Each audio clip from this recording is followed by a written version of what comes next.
Hey, this is Bob from Dogwatch Cigar Radio. And this is Dale, and you're watching a video review on StogieReview.com. Excellent. That one sounded okay. Welcome to another edition of the Stogie Review video review. I am Walt from StogieReview.com, and this week I bring you the Hoyo de Monterey Excalibur 1066 Dark Knight. Now, the 1066 line comes with the bulk of the line is made up of Cameroon wrappers. The Dark Knights are the Maduro version of the 1066 line. Now, the Dark Knights are available in three sizes: the Dark Knight 1, 2, and 3. This one, being a Dark Knight 1, is a 54 by 5 3/4. And for a little bit more information, I'm just going to look it up in my new Parliament's Pocket Cyclopedia Cigars 2007 edition. And these are made in Cofradia, Honduras, with a Connecticut broadleaf wrapper, Maduro wrapper that is, Connecticut binder, and fillers made up from Dominican Republic, Honduras, and Nicaragua.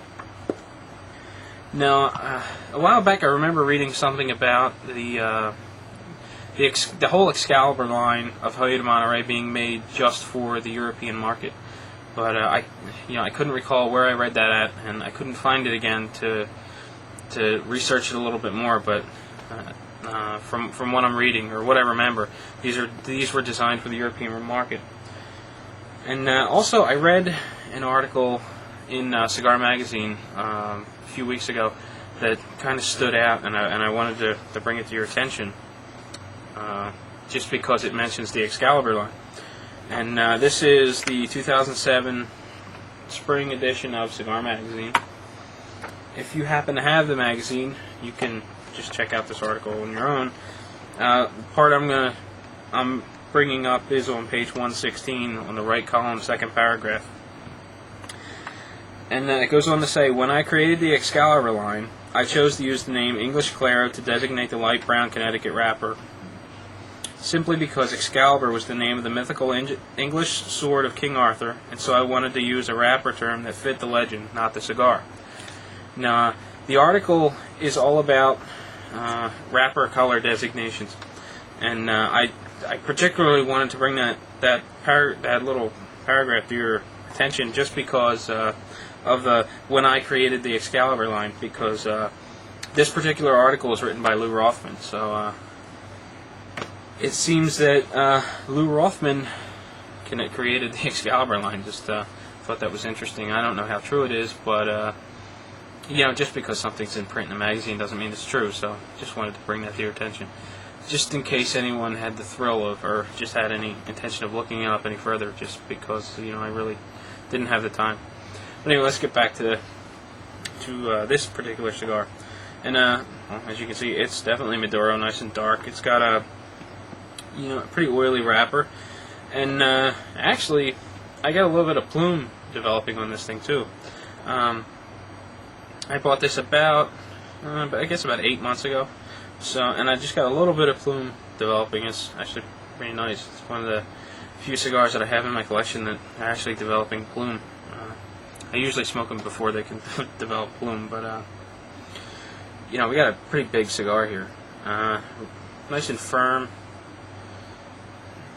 It looks like a typical Connecticut broadleaf Maduro. It's got some fairly heavy veins, a couple of lumpy spots. There's a little bit of discoloration, but overall it looks pretty good. The cap seems to be constructed well.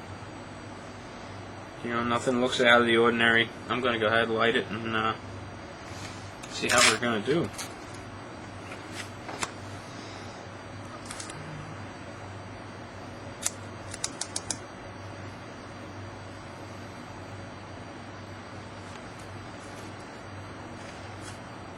I've been smoking so many Coronas and smaller lately. This thing just feels gigantic. This 54 ring gauge is way, way bigger than what I've been smoking the last 2 or 3 weeks. But pre-light draw is good. It's nice and free. There's not a whole lot of resistance, but it doesn't feel like I'm just getting nothing but air. So I think it's going to work out pretty good. And I'm going to go ahead and toast and light.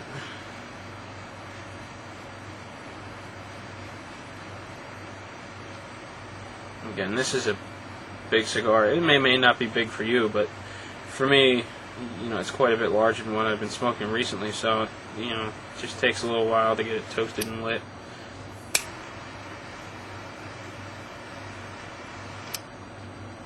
I'm pretty satisfied with that, so I'm going to go ahead and start lighting.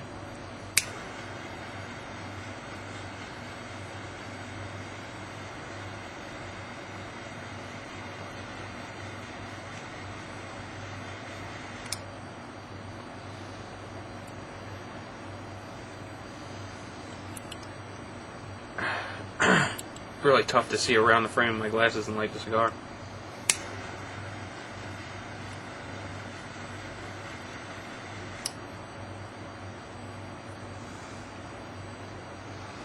Alright, finally, it's lit. It's got a really thick flavor. Like sort of a, not so much coffee, but just like a bitter chocolate and just rich, earthy tobacco flavor. And so far, it's pretty nice. It's, giving off a fairly heavy resting smoke, but we just lit the cigar, so I'm not overly concerned about it. Usually, if I look at a cigar and I see that much resting smoke, I tend to think that it's going to burn fast and a little hot. So I'm going to keep an eye on that.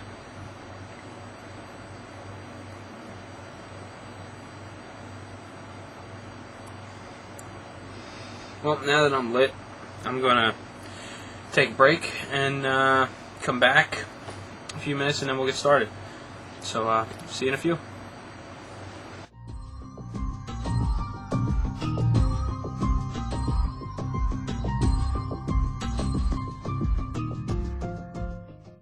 Well, welcome back. Getting a little further in, pretty far into my first third, and as you can see, the ash is doing pretty well. It's but then again, that's because of the 54 ring gauge. They tend to hold on a little bit longer. It's just because of the sheer girth of the ash.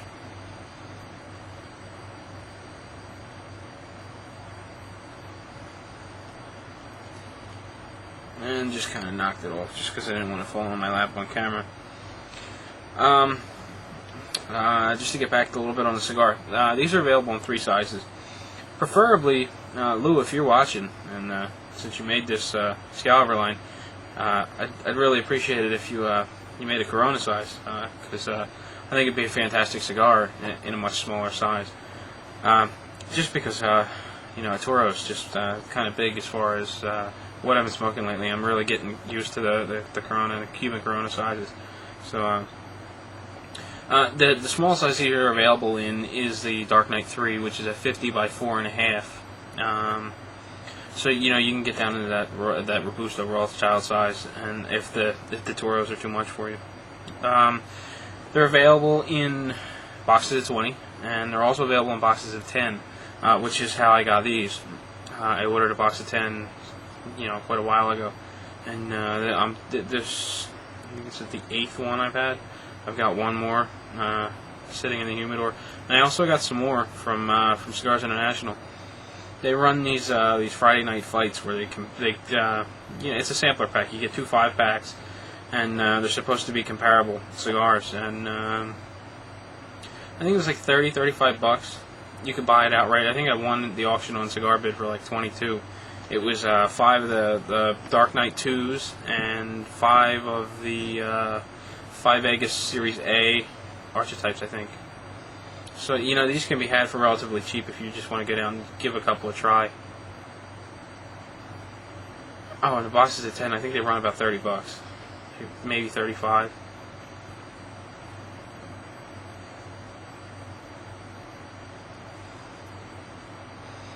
Now, the resting smoke is still fairly heavy, and the burn rate is a little quick because of that. It smokes really cool. Tobacco's not getting overheated and causing any, foul flavors. The base flavor is it's just like a rich, earthy tone with bitter chocolate mixed in. Not getting too much of the coffee flavors that usually come with Maduros. Finish is it's not short, but it's not long. It lasts on the palate for a few minutes. It's real soft. It's not real dominant and heavy.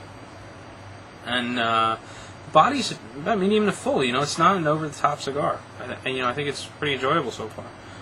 And if you look closely as you're smoking it, which I've been doing quite a bit lately, I'm not even going to bother showing you on the camera because you're probably not going to see it. I'll try to include it in a photo. Every little puff I take, the burn line turns a light brown, like a milk chocolate brown, and the Maduro wrapper below it is dark. So it actually looks kind of neat. It goes from dark Maduro, and then right above that, a thin burn line is like really light brown, and then you've got the ash that's kind of shifting from light gray to like a darker gray with bands. It's I don't know, maybe I'm just looking into it a little too much, but I think it looks pretty cool. So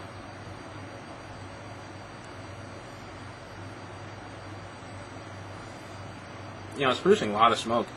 Draws real nice and easy. So far everything's going real well. So let's just leave it at that. I don't want the review to run too long. I'm going to try to keep them around 20 minutes or so. So I'm going to take another break. Be back in a few minutes, and we'll get to discussing what the deep second, third, middle of the cigar is like. So see you in a few.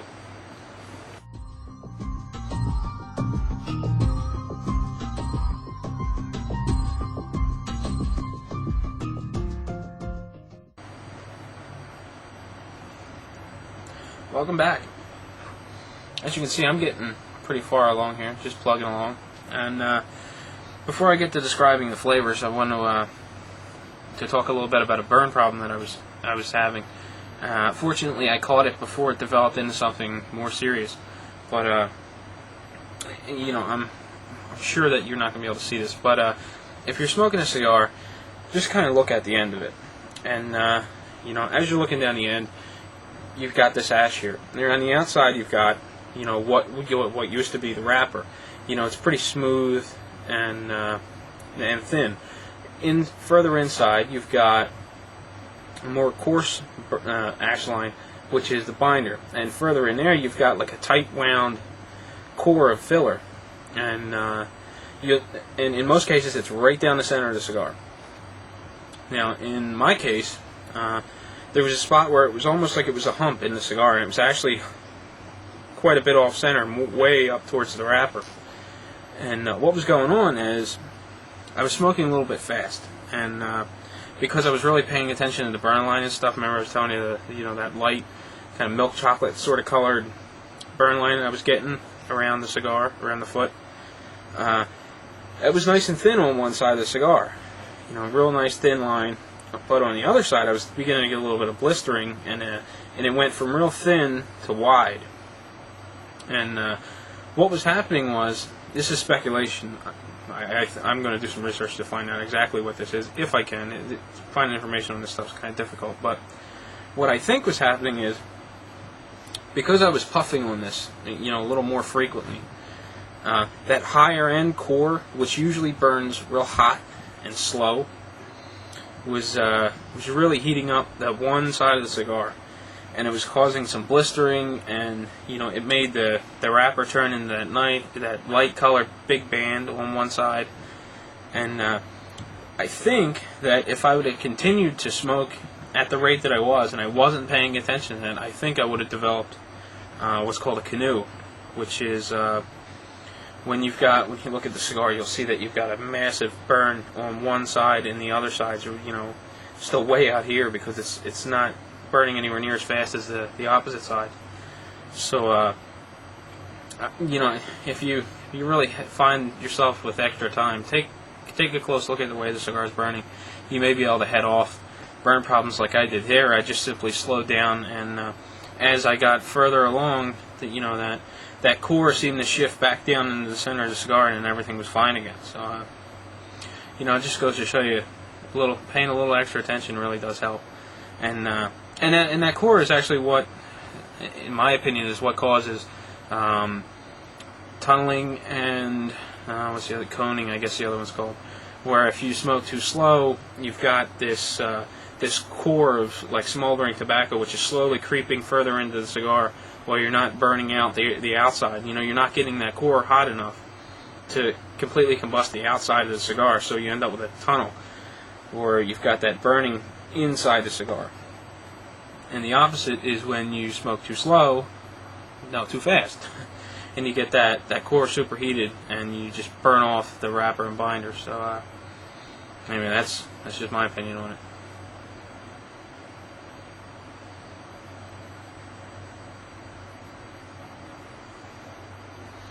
So I'll be back in a few, and then we'll go over flavors and stuff.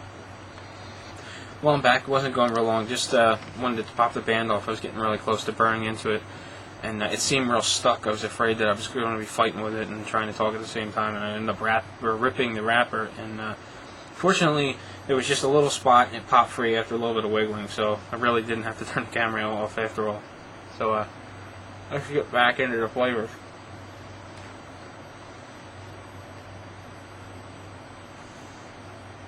Now, the body is slowly ramping up. It's still in the medium to full range. You know, it's not a powerhouse. It hasn't topped off and become just wicked strong for this time of the day. You know, it's about, I don't know, maybe 3 o'clock in the afternoon. And, you know, it's going real well, so it's not something that's really going to overpower you, even somewhat early in the day. The base flavor is still sort of like a rich, earthy flavor with some cocoa mixed in there, or bitter chocolate. But I'm starting to get a peppery flavor now, which is you know, a nice change. And I get it mostly when it's going through my sinuses. And you know, it's pretty nice. The draw is still real nice. Resting smoke still, you know, sort of heavy.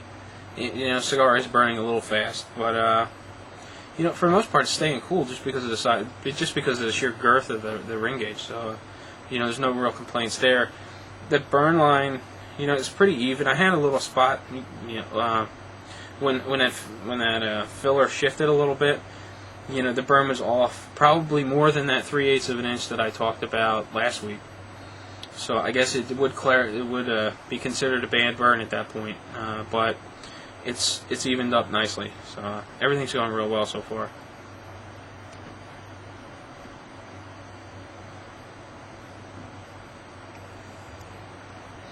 Now, you know, it's kind of obvious, but I'm still getting lots of smoke. You know, nice flavor. The finish is still real smooth, creamy, but it's starting to linger a little bit longer than it did before. You know, it's lasting a couple minutes more. You know, the shorter the cigar gets, the longer the finish is lasting. And, you know, it's not bad overall. You know, it's sort of enjoyable. Pairing it with a drink. I was just finishing a glass of Dr. Pepper. Generally drink water, but since I've had quite a few of these, I'm not real concerned about making sure my palate is completely crisp and, you know, free of flavors, and drinking a neutral beverage such as water. And then once the Dr. Pepper was finished, I actually poured it when I was setting everything up, and just decided to go through and finish it. But I switched to a beer.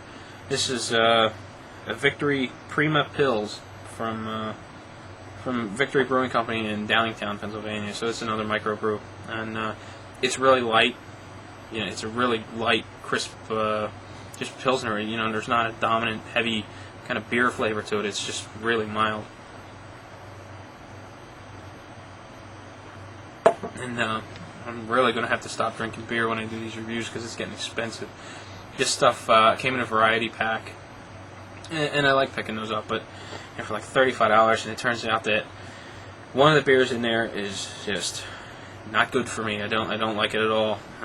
And another one is, it's a heavily spiced beer that tastes a lot like pumpkin. So, you know, it's just not something I can just have one and enjoy. You know, you really got to be in the mood for something like that. So you know, half the case is just you know, something I'm not going to drink very often. So I'm going to try to get away from buying beer and doing reviews with a beer. So. Or maybe I'll just continue to just drink the ones I like and stop taking chances.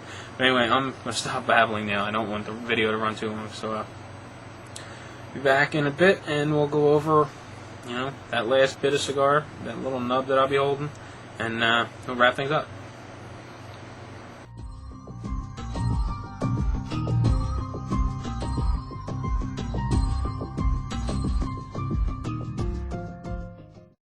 Welcome back, and it's that time to wrap up the cigar. my Hoya de Monterey Excalibur 1066 Dark Knight. And well, before I wrap it up, let's go over the final third. The cigar's been sitting in the ashtray for maybe a minute or two. As you can see, I'm still getting a fair amount of resting smoke, which caused the cigar to burn a little faster than I would have expected. And overall, it's not that bad. One, because not that it smoked at the speed a Corona would have, but it did not smoke as long as I thought it would have. You know, I can get 2.5, 3 hours out of a Toro without trying very hard, just because of the rate that I smoke. I don't smoke very fast. And this one was quicker than I expected. You know, I'm coming in at about 2 hours. So overall, the speed in which, or the time in which it took me to smoke this cigar was pretty good. The draw stayed good throughout. The smoke stayed cool because of the ring gauge size, and you know, the finish slowly builds and gets longer and longer. But overall, it's gradual, so you kind of adjust to it, and you know, it's enjoyable just because it's not a abrupt change. It's real gradual, and you kind of get used to it as you smoke along.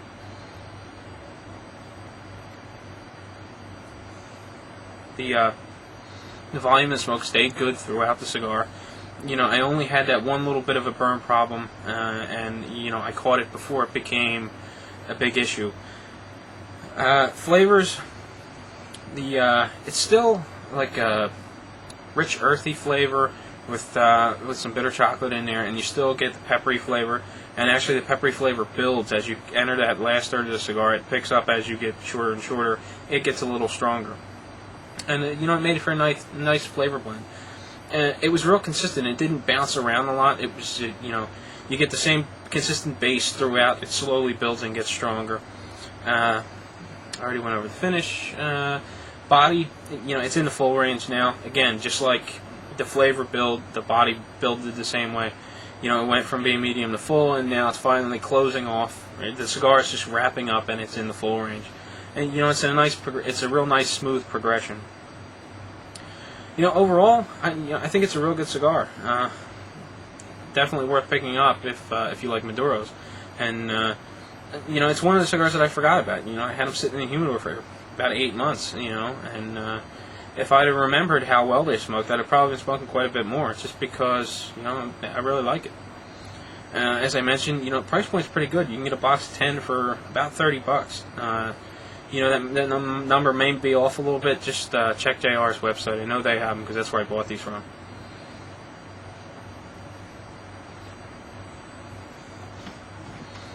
That's about it. You know, it's a recommended cigar. Definitely give it a try if you have the opportunity. Before I get out of here, next week's cigar is going to be the Gurkha Extra Fuerte. And I wish I would have looked at this cigar before I said I was going to smoke it, because it is a monster. It's going to take a while to smoke. But that is the cigar of next week, the Gurkha Extra Fuerte. The following week, I'm going to try to, you know, keep you informed. Do 2 weeks out. Next week, I think I'm going to do the La Flor Dominicana Double Ajero Chisel, just to kill 2 birds with 1 stone. And actually, that's going to wrap it up, because I got a question in there that I'd like some answers on. It was a request, for one, so I want to do it because it was a request. The other one was because we also got a question in regards to how you cut a chisel shape, and that's the question of the week. How do you cut a chisel shape? I've read three different ways to do it. One being that you just clip the end of the chisel and don't worry about it. 2 being you use a punch cutter and cut into the face of the chisel side on one side, and as you draw in the cigar, you've got this hole pointing up towards the roof of your mouth. And they say that maximizes the flavor as, you know, bounces off the roof of your mouth and fills your mouth with smoke. They say that's the optimum way to smoke a chisel-shaped cigar. And the other is to punch completely through it, so that you can kind of hold it up and see through it. So before I go experimenting with the few double Ajero chisels that I have, you know, I'd like to get an opinion on how I should approach cutting it, because I really don't want to screw it up. I hear it's supposed to be a really good cigar, and I'm looking forward to it. So that's it. Congratulations to Jeremy for winning the Cigar Dossier, sponsored by CigarMe.com. I've already sent you an email. As soon as I get your mailing address, I'm going to ship that out to Mark, or I'm going to give Mark your email address, and your shipping address, and cigarmany.com will ship you that cigar dossier direct. So, I look forward to hearing what you think of that, Cigar Journal when you get it. And as always, appreciate everyone for watching. We wouldn't be able to do this without support from the viewers. So, definitely thank you all for for watching and sending in comments and questions. So, until next week, happy smoking.